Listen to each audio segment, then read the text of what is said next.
Hola, un saludo muy especial. Bienvenidos a Sinergia Informativa, un programa que está hecho para personas informadas, inteligentes, interesantes y calificadas como usted. Información política y administrativa que es de interés general.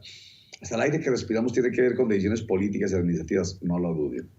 Bueno, vamos para no perder mucho tiempo a presentar a nuestros invitados de hoy, dos colegas con quienes vamos a compartir hoy sinergia informativa alrededor de uno o dos temas bien importantes de la política y de la actividad administrativa de lo público. Vamos a saludar a Rubén Darío Benjumea Moncada, él es el director de Punto de Vista rdb.com. Bienvenido, Rubén, a Sinergia Informativa. Roger, un saludo muy cordial para usted, para todos los amigos y televidentes de Sinergia Informativa y también de todos los televidentes de Cosmovisión. Yo creo que uno de los temas importantes que está pasando hoy en la ciudad y tiene que ver con la venta de las acciones que Empresas Públicas de Medellín posee en un Tigo. Y precisamente hay que mencionar, Roger, lo que se presentó ayer en las sesiones. Ayer en la sesión del Consejo Municipal, recordemos que el debate era la chatarrización de algunos de los automotores que tienen los patios la Secretaría de Movilidad propuesto por el concejal que hace parte además de la oposición, Daniel Duque, y él hace unas denuncias ahí, pero en el transcurso de la sesión, pues los integrantes de la coalición gubernamental cambiaron el orden del día para analizar ese tema en especial. De eso es lo que vamos a hablar, Roger, hoy. Muy bien, saludamos a Juan Carlos Hurtado Ochoa, director de Gran Ciudad. Hola, Juan Carlos. Juan Carlos. Hola, Roger, no sé si me ven y me escuchan bien. Pero al revés. Lo escucho, pero no lo veo, Juan Carlos. A ver, muchachos, bueno, no está. Vamos a ver qué pasa con Juan Carlos Hurtado Ochoa, que no lo estamos viendo. Por tanto, enseguida hablamos de él. Bueno, entonces vamos a empezar mientras nos ayudan con la conexión de Juan Carlos Hurtado a meternos con este tema precisamente de una vez. Recordemos el contexto. El Consejo de Medellín debe darles a EPM y a la Administración de Medellín permiso para que venda las acciones que tiene en UNE e Invertelco, para que EPM venda esas acciones. Son unas acciones que cuestan aproximadamente 2.8 billones de pesos. Grosso modo, el argumento es que Millicom, que es el socio de EPM en UNE, es el que controla todo desde el punto de vista administrativo, desde el punto de vista financiero, porque tiene el control. Compró con una prima o la prima de control por 150 millones de dólares. No obstante, EPM tenga la mayoría de acciones, 50% más una acción, pero EPM no tiene nada que ver ahí. El que manda, el que controla, el que administra es Millicom. Por eso, la necesidad en EPM de vender esas acciones, porque además se está convirtiendo en un lastre para la administración de EPM. ¿Por qué? Porque no está rindiendo réditos, no está entregando utilidades y fuera de eso hay que capitalizarlo con cerca de 1 billón de pesos. Mejor dicho, es un negocio malísimo. Por eso es que dice EPM que es mejor tener esos 2.8 billones de pesos, que se debe hacer rapidito, porque hay una cláusula que dice que hay un tiempo límite para recuperar ese patrimonio público y esa plata ponerlo en práctica o más bien al servicio de un plan de inversiones de EPM. Ese es el contexto, Rubén. ¿Qué novedades hay entonces a propósito de la decisión que debe tomar el Consejo de Medellín sobre el permiso que le debe dar o no a EPM? Usted lo acaba de manifestar muy bien, Roger, en el sentido de que esa es la versión de Empresas Públicas de Medellín y los argumentos también de la alcaldía, del alcalde Daniel Quintero. Situación por la que el Consejo tiene que darle la aprobación o no de esa iniciativa de venta de esos 2.8 billones de pesos. ¿Qué ha pasado? En primer debate, que fue así ya varias veces, un par de meses, se hicieron mejor sesiones extraordinarias para ese análisis. No pasó del primer debate. Posteriormente, se radicó otra vez el mismo proyecto por parte de la alcaldía y la Secretaría General, no se brindó también, no se le dio la autorización a EPM y a la alcaldía. la semana pasada, a mediados de la semana pasada, fue por tercera vez y la Comisión Primera volvió a denegar esa autorización para vender esa participación accionaria. Y ayer, precisamente, bueno, entonces hay que aclarar una cosa, Roger, que tanto la administración municipal como empresas públicas de Medellín tiene derecho a presentar apelación sobre esa negativa por parte de la Comisión Primera, que fue lo que se presentó la semana pasada. Ayer, como mencionamos al inicio, el debate era otro, propuesto por Daniel Duque, que estaba haciendo algunas denuncias sobre algunas presuntas irregularidades que se presentan en la Secretaría de Movilidad. Terminado el debate, se hizo por parte de la coalición mayoritaria una variación del orden del día con el fin de que Carlos Romero presentara una proposición en el sentido de volver a debatir la oportunidad o no de volver a debatir en primer debate el mismo proyecto para la venta accionaria de la participación que tiene EPM en UNE. Pues ayer fue el zaperoco en el Consejo de la Ciudad de Medellín, Roger y televidentes, porque inmediatamente la oposición se envalentonó y aprovecharon la salida del concejal del partido de la U, Luis Carlos Hernández, que no habla. El hombre no habla, él se fue del recinto de sesiones para hacer la votación nominal de dicha proposición. Propuesta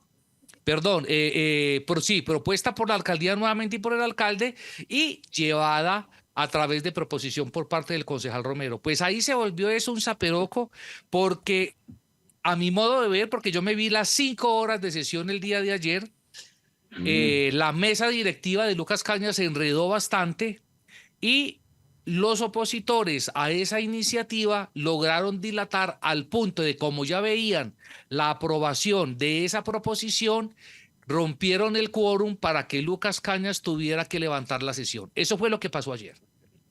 Perfecto, romper el quórum, eso pasa en los consejos, en las asambleas, en los congresos. Es que cuando un grupo de los congresistas, de los diputados o de los concejales que no están de acuerdo con lo que se va a votar, hace uso de esa estrategia. Eso es una jugadita realmente, de alguna manera, a mi modo de ver, medio politiquera, es romper el quórum para que no se pueda votar. O sea, se salen todos del recinto. En fin, vamos a hacer un corte para mensajes y enseguida regresamos con la esperanza de que ya se haya conectado Juan Carlos Hurtado Ochoa. Ya regresamos.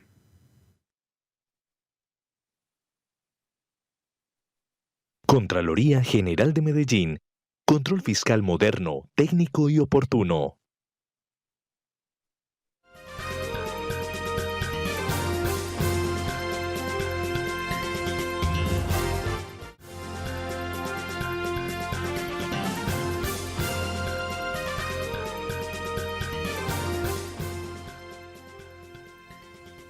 Bueno, todavía no hemos podido establecer contacto con nuestro colega y amigo Juan Carlos Hurtado Ochoa. Vamos a ver si enseguida en el transcurso pues algo puede entrar.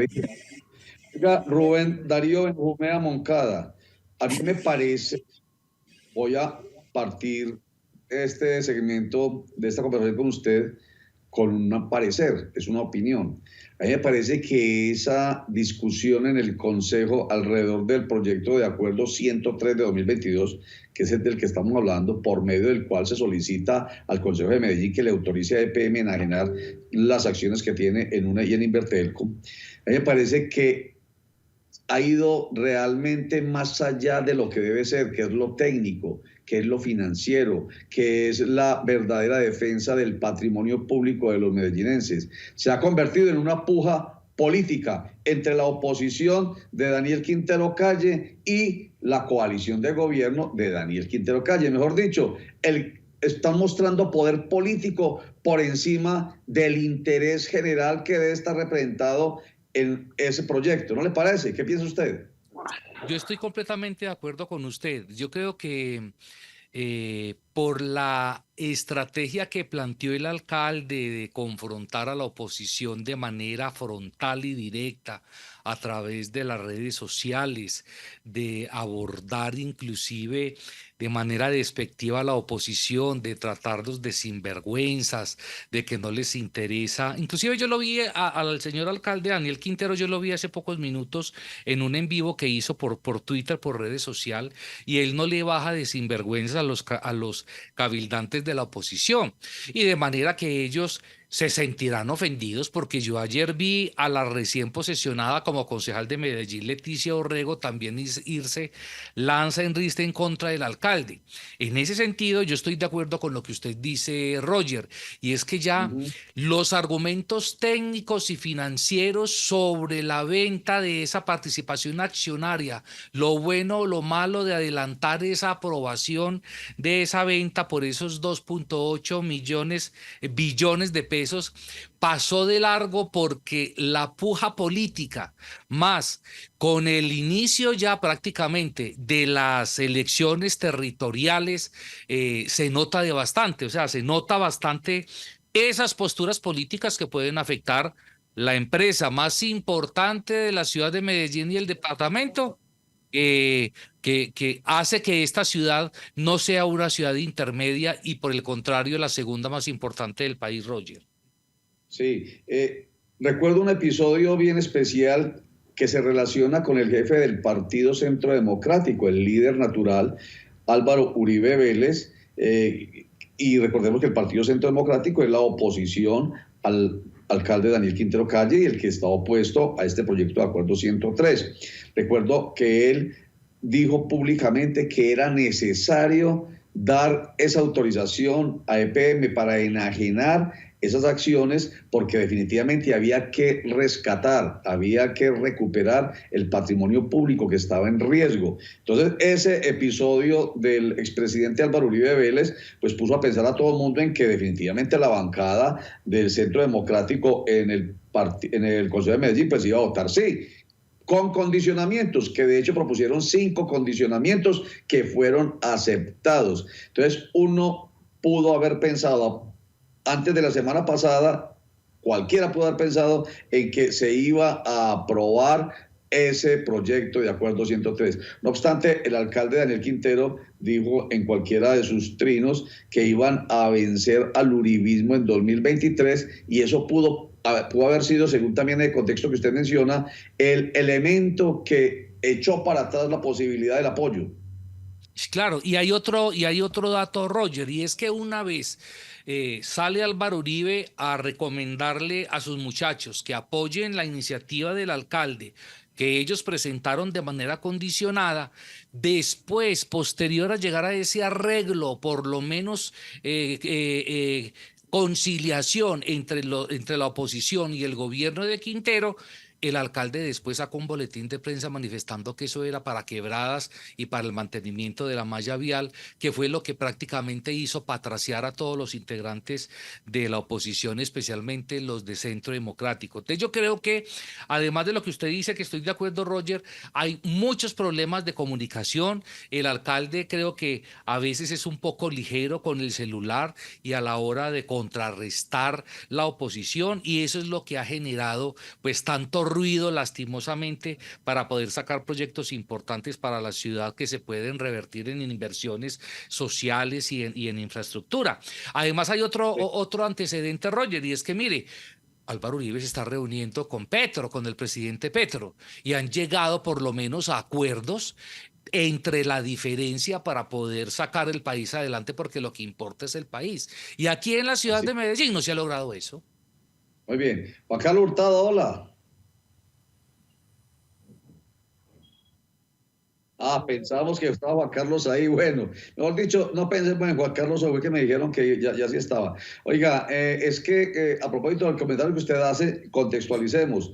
Uno de los aspectos que la bancada del Partido Centro Democrático tiene en claro como un gran condicionamiento es que esa plata, ni siquiera 1 billón, ni siquiera medio billón, ni siquiera 6.000 millones de pesos, nada vaya al alcalde Daniel Quintero Calle. Esa es una de las razones por las cuales ellos se niegan, porque desconfían plenamente en el alcalde Daniel Quintero Calle.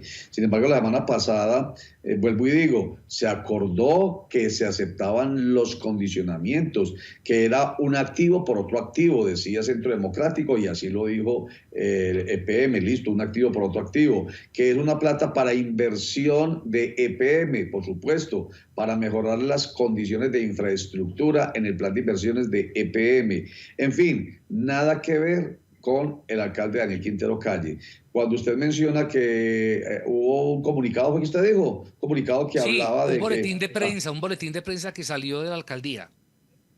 Ah, bueno, entonces, obviamente eso sí pudo haber, como decimos nosotros en Antioquia, escamoseado a los miembros del Partido Centro Democrático. Pero bueno, yo vuelvo a insistir que esto se convirtió más en una puja política, más allá de lo que esto debe importarle a la ciudadanía alrededor de su patrimonio público, porque de lo que se trata con este proyecto de Acuerdo 103 es el de poner en práctica una cláusula que se dejó en claro cuando se hizo la fusión entre EPM y Millicom con un Etigo, que fue que si las cosas no marchaban bien, había posibilidad de recuperar el patrimonio público. Y es esa cláusula la que se quiere poner en práctica ahora, pero tiene un límite que es agosto de 2024, pero tiene que ser decidido desde el día de hoy. Permítame, Rubén, hacemos otro corte para mensajes y ya retornamos.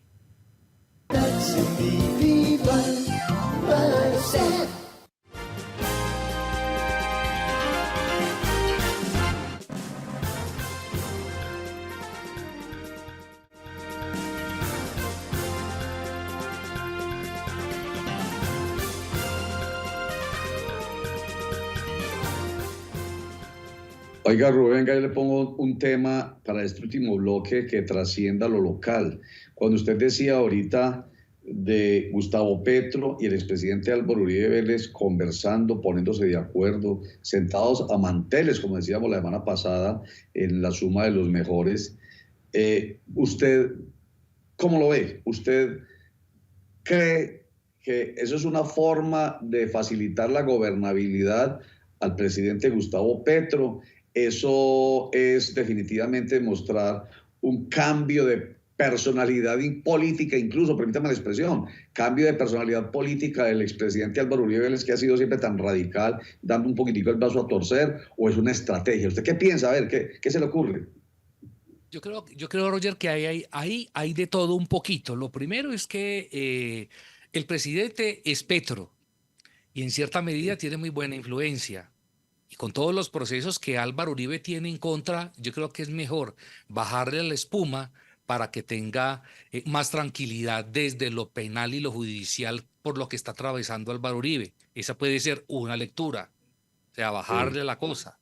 Creo que Petro, desde que se posesionó, ha sido completamente habilidoso en el sentido de que ya dejó de ser un político de izquierda para convertirse en el presidente de los colombianos con tendencia izquierda. Creo que lo ha hecho bien. Ha sido completamente desafortunado lo de los televisores y las almohadas de plumas de ganso, porque eso deja mucho que desear al punto que le ha generado mucha incomodidad al interior de su propia coalición Pacto Histórico y de los mismos seguidores del petrismo, de los que salieron a votar. Pero yo creo que Uribe ha hecho lo que debe hacer un buen político y es apoyar la institucionalidad y el presidente. O sea, es que acabamos de salir de una pandemia, Roger. Sí. Tenemos una guerra, y digo tenemos porque los efectos colaterales los hemos sentido. La guerra entre Ucrania y Rusia es completamente compleja, que nos ha traído muchos problemas acá.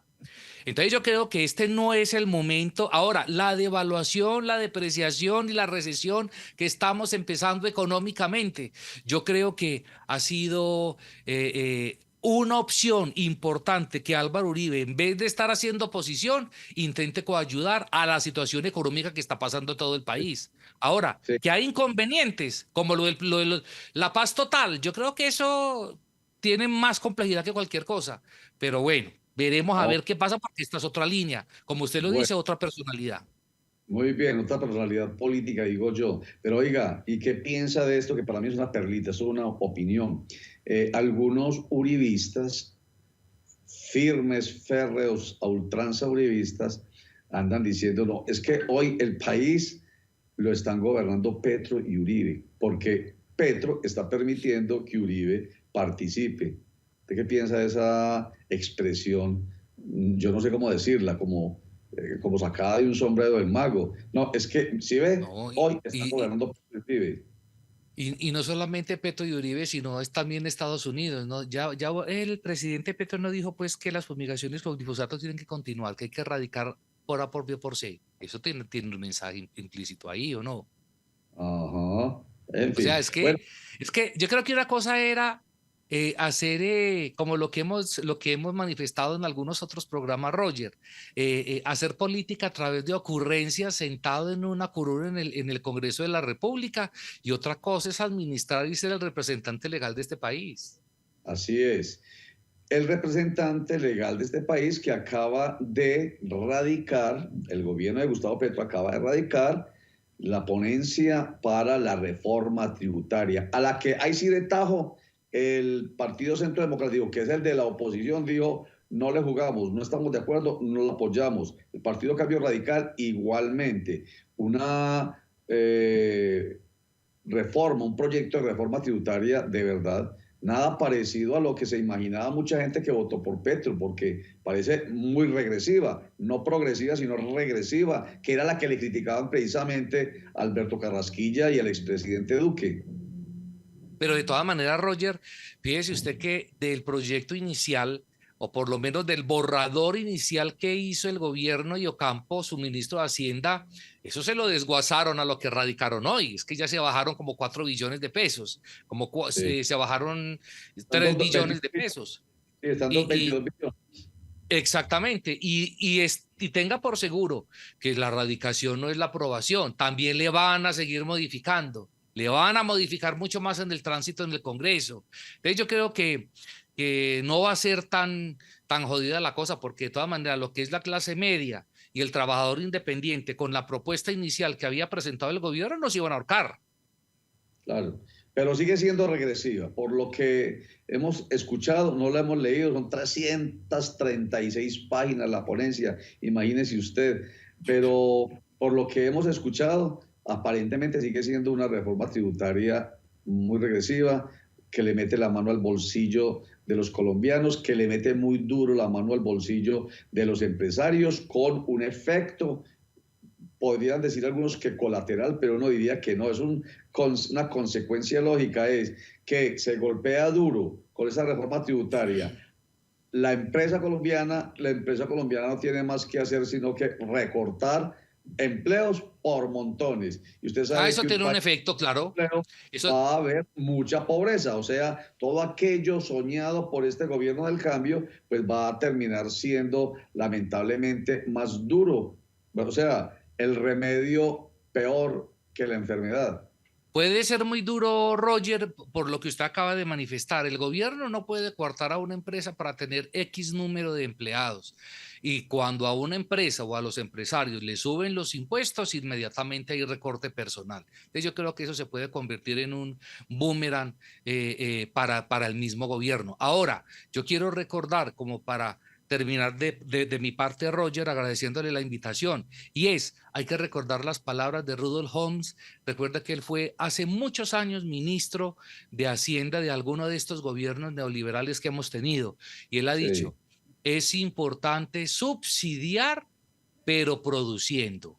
Entonces, claro. estamos de acuerdo en que hay muchas personas de escasos recursos a los que hay que garantizarles subsidios para el ICETEX, subsidios para que estudien, subsidios para vivienda, subsidios porque dejen las armas. Así el resto tengamos que trabajar. Pero por favor, creo que la estrategia es que dejen trabajar y no Así pongan es. tanto Que impuesto dejen para producir. mantener a otros que no lo quieren hacer.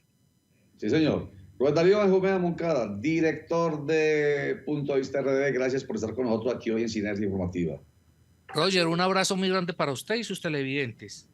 Y yo voy a terminar retomando algo que dijo Rubén ahorita, que es absolutamente así de claro, y se los dejo a ustedes, televidentes e internautas inteligentes, integrantes y calificados, para que lo digieran. Una cosa es estar en una curul, en el consejo, en la asamblea o en el congreso. Una cosa es estar ahí mirando el gobierno o cómo se gobierna desde la barrera. Otra cosa es estar gobernando. Así que pensemos en eso que estoy dejando acá para despedirme y entendamos que mucho de lo que pasa en este país, en nuestros departamentos y en nuestros municipios, tiene que ver con esa reflexión. Seamos así, entonces, conscientes, comprensivos y no seamos tan populistas y oportunistas.